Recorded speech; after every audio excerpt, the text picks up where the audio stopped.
Hello friends, मी Snehal. Smita Snehal yummy किचनमध्ये आपले स्वागत आहे.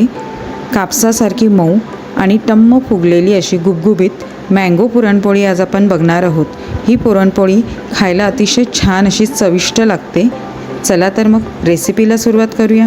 इथे मी 1 वाटी चणा डाळ घेतलेली आहे. ही जवळजवळ 1-1.5 तास मी भिजत घालून घेतलेली आहे. आता आपण यातलं पाणी काढून याचं पुरण करून घेऊया. आणि यामध्ये मी पाणी घालून घेतलेलं आहे. जास्तीचंच पाणी घातलेलं आहे कारण की मला याच्यातूनच येळवण्याची आमटी सुद्धा करायची आहे. यासाठी आता हे पाणी व्यवस्थित मी उकळून देणार आहे. यामध्ये थोडंसं मीठ घालून घेते मी आणि 1 चमचाभर तूप घालून घेते आहे. इथे कुकरचं झाकण आपण लगेचच लावायचं नाहीये. पाण्याला एक उकळी आली की त्याच्यावरती हा जो फेस येतो हा काढून टाकायचा. आता इथे बऱ्यापैकी आपला डाळीवरचा फेस काढून झालेला आहे. आपण कुकरच्या 3 शिट्ट्या काढून घेऊया आणि डाळ व्यवस्थित शिजवून घेऊया. आता इथे आपली डाळ शिजते तोपर्यंत आपण हे पाण्यामध्ये आंबे घालून घेतलेले होते त्याचा पल्प काढून घेऊया व्यवस्थित असा. आता इथे 2 वाट्या भरून मी इथे गव्हाचं पीठ घेतलेलं आहे. व्यवस्थित चाळून घेतलेलं आहे ते. त्यामध्ये चवीप्रमाणे मीठ घालून घेतलं आहे मी. पाव चमचा हळद घालून घेणार आहे मी. हे ऑप्शनल आहे. हळद तुम्हाला घालायची असेल तर तुम्ही घाला, अदरवाईज नाही घातली तरी चालेल. आणि सर्व पिठामध्ये व्यवस्थित मिक्स करून घ्यायची. आणि आता थोडं थोडं पीठ घालून आपण हे कणिक जे आहे ते घट्टसर मळून घ्यायचं आहे आपल्याला. अशा प्रकारे आपण हे जे पीठ आहे ते घट्टसर असं मळून घेतलेलं आहे. याला कोणत्याही प्रकारचा तेलाचा तुपाचा आपण हात लावायचा नाही. आता हे घट्टसर पीठ आपण जे मळून घेतलेलं आहे त्याच्यामध्ये पीठ बुडेल एवढं पाणी घालून घ्यायचं आणि अर्धा तास आपण हे असंच पीठ जे आहे ते भिजवून घेणार आहोत आणि त्याच्यानंतरला आपण याच्या पुरणपोळ्या करणार आहोत. आता इथे आपल्या कुकरच्या 3 शिट्ट्या झालेल्या आहेत. कुकर थोडा थंड झाल्यानंतरला आपण उघडून घेतलं आहे. डाळ बघा किती छान अशी आपली शिजलेली आहे. अगदी मऊसर अशी झालेली आहे. कुठेही डाळीचा कण राहिलेला नाहीये. आता आपण येळवणी काढून घेऊया.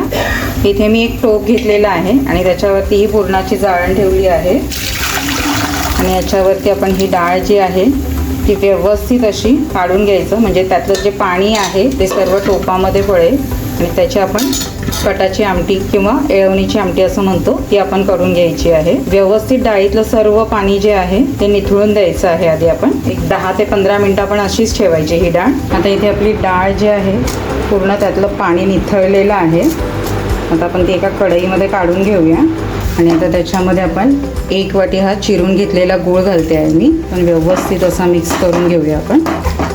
गॅस आपला मीडियम ठेवायचा आहे आणि सेम आपण त्याच वाटीने 1 वाटी मँगोचा पल्प घेतलेला आहे तो पण घालून घ्यायचा आहे. आपला हा जो आंब्याचा गर आहे व्यवस्थित असा गोड आहे त्यामुळे मी इथे 1 वाटीच गूळ घेतलेला आहे. जर तुमचा आंब्याचा पल्प जो आहे तो जर गोड नसेल तर तुम्ही अजून थोडासा गूळ याच्यामध्ये घातला तरी सुद्धा चालू शकतो. सतत असं हलवत राहायचं जेणेकरून गूळ आणि आंबा आणि डाळ व्यवस्थित असे एकत्र त्यांचं मिश्रण तयार होईल यासाठी. आता इथे आपलं पुरण तयार होतं आहे तोपर्यंत आपण जे पीठ भिजत घातलं होतं ते मळून घेऊया व्यवस्थित असं. आता हे पीठ जे आपण पाण्यामध्ये भिजत घातलेलं ते काढून घेऊया व्यवस्थित असं आणि छान असं मळून घेऊया. असं पीठ भिजवल्यामुळे आपल्या पुरणपोळ्या ज्या आहेत ना त्या छान अशा खुसखुशीत अशा मस्त मऊसर होतात. याच्यामध्ये आपल्याला जास्त पीठ मळत बसायची गरज नाही लागत. अतिशय व्यवस्थित आपल्या ह्या पुरणपोळ्या होतात. त्याच्यामुळे पटकन हे पीठ जे आहे ते मळून होतं. बघू शकता तुम्ही किती व्यवस्थित आपलं पटकन मऊसर असं पीठ तयार झालेलं आहे. आता आपण थोडंसं तेल घालून घेऊया आणि व्यवस्थित असं ते मळून घेऊया. अजिबात वेळ लागत नाही. 1-5 मिनिटाच्या आत आपलं हे पीठ जे आहे ते व्यवस्थित मळून होतं या पद्धतीमुळे. तेल घालून घेतलेलं आहे 1 चमचाभर आणि ते व्यवस्थित असं मळून घ्यायचं. पटकन मळलं जातं, जास्त वेळ लागत नाही आणि याच्यामुळे आपल्या पोळ्या ज्या आहेत त्या फार छान अशा मऊसर होतात. पीठ किती छान असं झालेलं आहे हे बघा. ताणल्यावरती पण खूप छान असं ताणलं जात आहे. आपण याच्यामध्ये कोणत्याही प्रकारचा मैदा घातलेला नाहीये. निव्वळ आपण या गव्हाच्या पिठाच्याच करत आहोत पोळ्या. अशा पद्धतीने सगळं चारी बाजूने व्यवस्थित पीठ लागलेलं असतं ते काढून घ्यायचं. आता आपलं पीठ जे आहे ते मळून व्यवस्थित झालेलं आहे. आपण पुरण करून घेऊया. आता आपल्या ह्या पुरणामध्ये जो गूळ आपण घातलेला तो पूर्णपणे विरघळलेला आहे. आता इथे आपलं पुरण जे आहे ते होत आलेलं आहे, घट्टसर होत आहे. यामध्ये थोडं चवीप्रमाणे मीठ घालून घ्यायचं आणि यामध्ये मी 1 चमचाभर तूप घालून घेतलं आहे तो व्हिडिओ माझ्याकडून स्किप झालेला आहे. आता यामध्ये आपण 1 चमचा वेलची जायफळ पूड घालून घेऊया. जास्त प्रमाणात घालायचं नाही आहे, कारण की आपल्याला जे आपण आंबा टाकलेला आहे त्याचा फ्लेवर छान असं येण्यासाठी व्यवस्थित असं मिक्स करून घ्यायचं आपण. आता आपलं ते पुरण जे आहे ते व्यवस्थित असं घट्ट झालेलं आहे. आता आपण याच्यामध्ये हा झाऱ्या जो आहे तो व्यवस्थित असा उभा करून बघूया. हा सरळ उभा राहतो आहे, याचा अर्थ आपलं पुरण झालेलं आहे. आता आपण गॅस बंद करून घेऊया आणि पुरण वाटून घेऊया. आता इथे मी असा वाडगा घेतलेला आहे आणि आपली ही पुरणाची चाळण जी आहे, मगाशी आपण डाळ निथळून ठेवली होती ती घेतलेली आहे. आता त्यावरती आपण थोडं थोडं पुरण घालून असं व्यवस्थित आपण वाटून घेऊया. आपली डाळ व्यवस्थित शिजल्यामुळे ती पटकन वाटली जाते, जास्त वेळ लागत नाही. अशाच पद्धतीने आपण सगळी डाळ जी आहे ती व्यवस्थित वाटून घेऊया. अशा प्रकारे आपलं हे पुरण जे आहे ते व्यवस्थित असं वाटून झालेलं आहे. आता आपण हे पूर्ण थंड करून घ्यायचं आहे. थंड झाल्यानंतरला ते व्यवस्थित असं घट्ट होईल.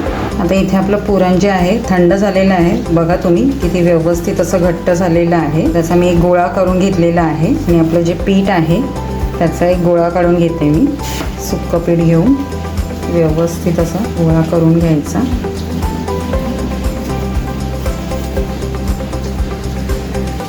आता इथे आपला हा पुरणाचा गोळा ह्या पिठापेक्षा दुप्पट आहे, तो आपण आता याच्यामध्ये भरून घेऊया. थोडंसं सुक्कं पीठ घ्यायचं, असं व्यवस्थित अशी आपण त्याची वाटी करून घ्यायची थोडीशी आणि हा पुरणाचा गोळा जो आहे तो आपण याच्यामध्ये आतमध्ये त्या वाटीमध्ये घालून व्यवस्थित असा भरून घ्यायचा.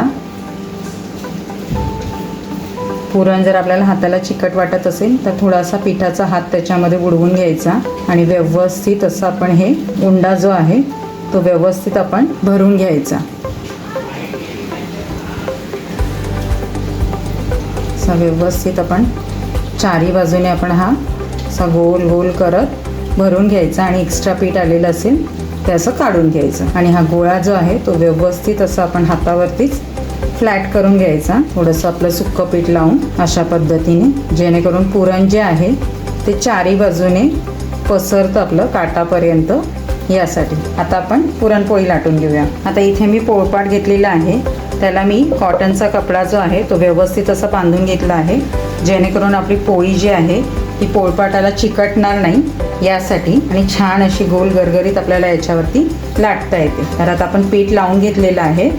अगदी अलगद हाताने आपण ही पोळी लाटून घ्यायची. अशी चारी बाजूने आपण हा पोळपाटच फिरवून घेऊया आणि लाटून घेऊया. व्यवस्थित पीठ लावून ती करून घ्यायची. आपण उलटून घेतली, दोन्ही बाजूने व्यवस्थित पीठ लावायचं, म्हणजे अजिबात आपली पोळी जी आहे ती चिकटत नाही. आणि अगदी अलगद हाताने आपण ही पोळी जी आहे ती लाटून घेऊया. पूर्ण कडेपर्यंत लाटायची, अजिबात कडा जाड ठेवायच्या नाही. अशा पद्धतीने आपली ही पोळी जी आहे ती व्यवस्थित लाटली गेली आहे. आपलं पुरण जे आहे ते कडेपर्यंत गेलेलं आहे. आता एकीकडे आपण तवा गरम करून घेऊया. आता तवा छान गरम झालेला आहे, त्याच्यावरती आपण थोडंसं तूप घालून घेऊया व्यवस्थित असं चारी बाजूने. आणि आता त्याच्यावरती आपण पुरणपोळी घालून घेऊया.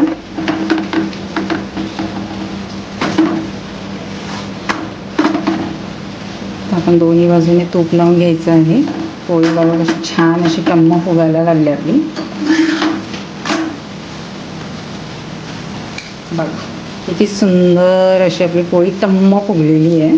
अतिशय पातळ छान अशी गुबगुबीत आपली पुरणपोळी जी आहे ती झालेली आहे.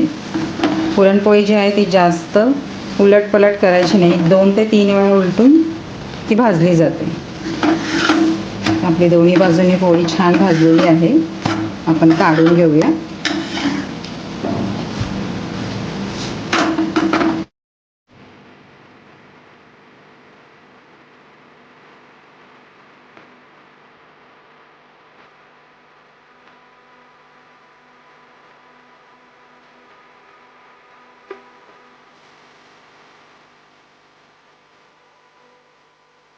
अशाच पद्धतीने आपण बाकीच्या पोळ्या पण करून घेऊया. अशा पद्धतीने छान अशा आपल्या ह्या आंब्याच्या पुरणपोळ्या तयार झाल्या आहेत. मऊ लुसलुशीत अशा झालेल्या आहेत. तुम्ही बघू शकता. या पुरणपोळ्या तुम्ही आमरस सोबत खाऊ शकता किंवा तुपासोबत खाऊ शकता, दुधासोबत सुद्धा खाऊ शकता. आता मी एक पुरणपोळी तुम्हाला तोडून दाखवते. अतिशय छान अशा ह्या कापसासारख्या झालेल्या आहेत पुरणपोळ्या. बघू शकता तुम्ही, पूर्ण पदर ना पदर त्याचं सुटलेलं आहे आणि काठापर्यंत याचं पुरण जे आहे ते गेलेलं आहे. खाताना खूप छान अशा ह्या पुरणपोळ्या लागतात मँगो फ्लेवरच्या. तर या वटपौर्णिमेला तुम्ही नक्की करून बघा. तुम्हाला माझी ही रेसिपी आवडली असेल तर please like, share and subscribe करायला विसरू नका. धन्यवाद.